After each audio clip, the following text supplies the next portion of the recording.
বন্ধুরা, মানুষ হয়ে মানুষকে ভালোবাসুন। আপনি একটা মানুষ, আরেকজন ব্যক্তি সেও মানুষ। গরিব বড়লোক হইতে পারে, কিন্তু মানুষকে ঘৃণা করা যাবে না। কারণ আপনি পৃথিবীতে এসেছেন মানুষ হয়ে এবং আরেক ব্যক্তিকেও পাঠাইছে মানুষ করে। তাহলে মানুষ হয়ে মানুষকে ভালোবাসুন, মানুষকে ঘৃণা করবেন না। মানুষকে ঘৃণা করলে আপনাকে উপরওয়ালা ভালোবাসবে না। তাই মানুষ হয়ে মানুষকে ভালোবাসুন। মানুষকে যদি আপনি ভালোবাসতে পারেন, স্বয়ং উপরওয়ালা আপনাকে ভালোবাসবে।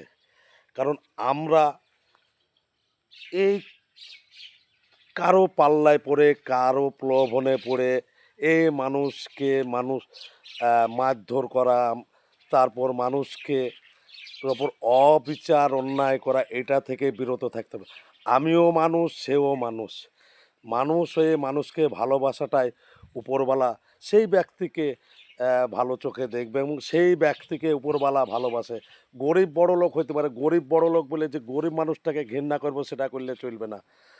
আল্লাহ তাআলা গরিব এবং বড়লোক করে এই পৃথিবীতে পাঠাইছেন। তাহলে সেই পৃথিবীতে গরিব বলে সেই ব্যক্তিটাকে আমি ঘৃণা করব সেটা করলে হবে না। কারণ আল্লাহ তাআলা মানুষকে গোলাপ ফুলের আকার দিয়ে পাঠাইছেন। আমরা যে ফুল, গোলাপ ফুলকে ভালোবাসি, তেমনি আল্লাহ তাআলা এই মানুষকে গোলাপের মতো পরীক্ষা করতে পাঠাইছে। কারণ আমরা পৃথিবীতে এসেছি কিন্তু পরীক্ষা দিতে। আল্লাহ তাআলা সব দেখছে। তাই মানুষ হয়ে মানুষকে ভালোবাসুন, মানুষ হয়ে মানুষকে ঘৃণা করবেন না। কারণ মানুষকে আপনি ঘৃণা করলে উপরওয়ালাও আপনাকে ঘৃণা করবেন না। গরিব বড়লোক সেটা হবে। গরিব হয়ে জন্মগ্রহণ করেছে বলে সে তো মানুষ। এই যে হানাহানি, এই যে মানুষ হয়ে মানুষকে মারধর করছে, মানুষ একমাত্র হিংস্রজনেরাও এটা করে না।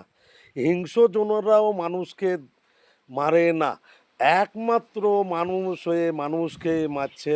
কালকে দেখতে পেলাম বাংলাদেশের একটা ভিডিওতে তাকে পাথরের বাড়ি মারছে। কি সোহাগ না কি নাম ছেলেটার, ভালো কন্টেন্ট ক্রিয়েটার, সেই ছেলেটাকে দেখলাম পাথর ইঁট দিয়ে মারা হলো। সে কি দোষ করেছিল? সে যদি দোষ করে থাকে তাহলে প্রশাসনকে দেওয়া দরকার। তাই প্রশাসনকে না দিয়ে আপনারা কেন আইন হাতে তুলে নিচ্ছেন? তো আবারও বলছি, মানুষ হয়ে মানুষকে ভালোবাসুন। আজকের ব্লগটা এইটুকুই। আজকের ব্লগটা কীরকম হয়েছে একটু পাশে থাকবেন, একটু সাপোর্ট করবেন, পারলে একটা লাইক, কমেন্ট, শেয়ার করে বন্ধুদের মাধ্যমে ছড়িয়ে দেবেন। সকলকে ধন্যবাদ। আসসালামু আলাইকুম।